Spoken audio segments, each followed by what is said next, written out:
अप्रैल में रिलीज होने वाली नई भोजपुरी मूवी। तो जी हाँ, नमस्कार दोस्तों, एक बार फिर से फिल्मी स्टार डस्ट इन चैनल में आप सभी भोजपुरी दर्शकों को स्वागत है। तो दोस्तों, आज हम बात करेंगे अप्रैल महीने में रिलीज होने वाली नई भोजपुरी मूवी के बारे में। तो वीडियो में आप लोग अंत तक बने रहिएगा। साथ ही मेरे चैनल फिल्मी स्टार डस्ट इन चैनल पर नए हैं तो इस चैनल को भी आप लोग सब्सक्राइब जरूर कीजिएगा। तो दोस्तों, फर्स्ट मूवी का नाम है धर्मा। इस मूवी को 5 अप्रैल के शाम 6 बजे DRJ रिकॉर्ड्स के यूट्यूब चैनल पर रिलीज किया जाएगा। मूवी में स्टार कास्ट में नजर आएंगे भोजपुरी के पावर स्टार पवन सिंह, काजल लखवानी, ब्रजेश त्रिपाठी, प्रकाश जैस के साथ कुछ और स्टार कलाकार। और यह एक धार्मिक इमोशनल कॉमेडी एक्शन मूवी होने वाली है। दूसरी मूवी का नाम है वैष्णवी। इस मूवी को 29 मार्च के सुबह 8 बजे B4U के यूट्यूब चैनल पर रिलीज किया जाएगा। मूवी में स्टार कास्ट में नजर आएंगे Bhojpuri super star heroine Sanjana Pandey, Sanchita Banerjee, Prakash Jais के साथ कुछ और स्टार कलाकार।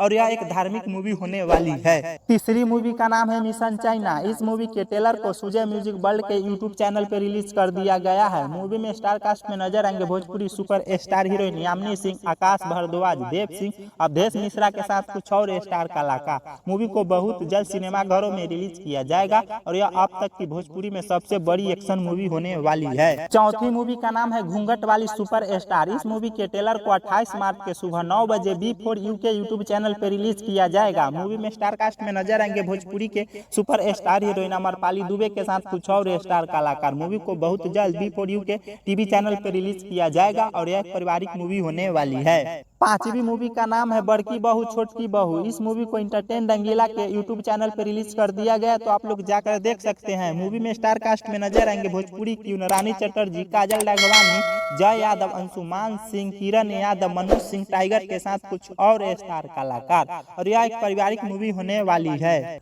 छठवीं मूवी का नाम है पराई बेटी। इस मूवी को वर्ल्ड टेलीविजन प्रीमियर में 29 मार्च के शाम 5:30 बजे B4U के टीवी चैनल पर रिलीज किया जाएगा। मूवी में स्टार कास्ट में नजर आएंगे भोजपुरी सुपर स्टार स्मृति सिन्हा, अंशुमान सिंह के साथ कुछ और स्टार कलाकार। और यह एक पारिवारिक मूवी होने वाली है। सातवीं मूवी का नाम है खिलौना। इस मूवी के ट्रेलर को रापचिक यूट्यूब चैनल पर रिलीज कर दिया गया, तो आप लोग जाकर देख सकते हैं। मूवी में स्टार कास्ट में नजर आएंगे भोजपुरी सुपर स्टार हीरोइन काजल यादव, माया यादव के साथ कुछ और स्टार कलाकार।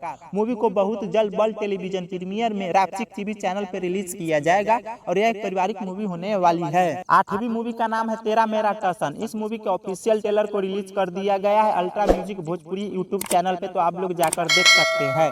मूवी में स्टार कास्ट में नजर आएंगे भोजपुरी देसी स्टार समर सिंह, आयुषी तिवारी के साथ कुछ और स्टार कलाकार। मूवी को बहुत जल्द सिनेमा घरों में रिलीज किया जाएगा। नौवीं मूवी का नाम है इस देश में मत आना पीहू। इस मूवी के लॉन्चमेंट किया गया है और मूवी में स्टार कास्ट में नजर आएंगे भोजपुरी सुपर स्टार एक्टर जय यादव के साथ कुछ और स्टार कलाकार। मूवी के शूटिंग अगले महीने से शुरू किया जाएगा और यह एक पारिवारिक इमोशनल कॉमेडी मूवी होने वाली है।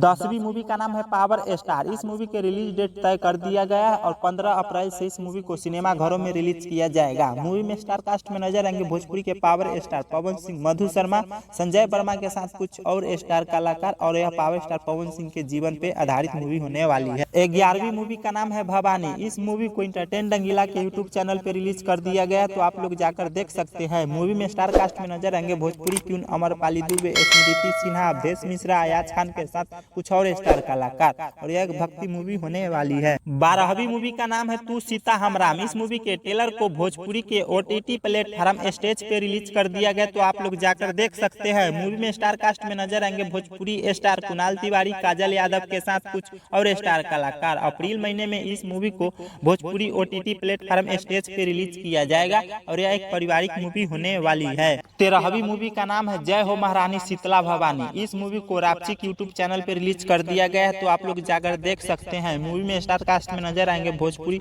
हॉट केक अंजना सिंह, निसार खान के साथ कुछ और स्टार कलाकार। और यह एक भक्ति पारिवारिक मूवी होने वाली है। तो दोस्तों, यह वीडियो आप लोग को अच्छा लगा होगा तो वीडियो को लाइक कीजिए, दोस्तों को साथ शेयर कीजिए और अपना राय कमेंट बॉक्स में जरूर लिखिए। साथ ही मेरे चैनल फिल्मी स्टार डस्ट इन चैनल पे नए हैं तो इस चैनल को भी आप लोग सब्सक्राइब जरूर कीजिए। धन्यवाद।